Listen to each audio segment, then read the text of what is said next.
ማታ ባሌ አልሰጠኝ የቸኮሌት አይነት የለም። የኔ ደግሞ ትልቅ ያሻንጉሊት ነው ይዞልኝ የመጣው። አንቺስ?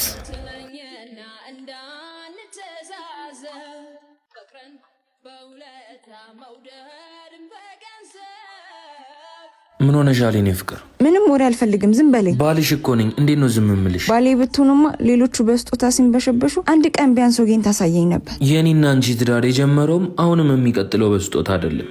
ተረትህን ተው። ሴት ነኝ፣ ቢያንስ ደስ እንዲለኝ እንኳን የሆነ ነገር አታደርግ? ትናንት ጓደኞችሽ ምንድነው የተሰጣቸው? ቸኮሌት፣ አሻንጉሊት። ምን ያልተሰጣቸው ነገር አለ? ለአንቺ ትልቁ ስጦታሽ ቸኮሌትና አሻንጉሊት ነው? ምንም ላልሰጠ ሰው ምንድን ነው?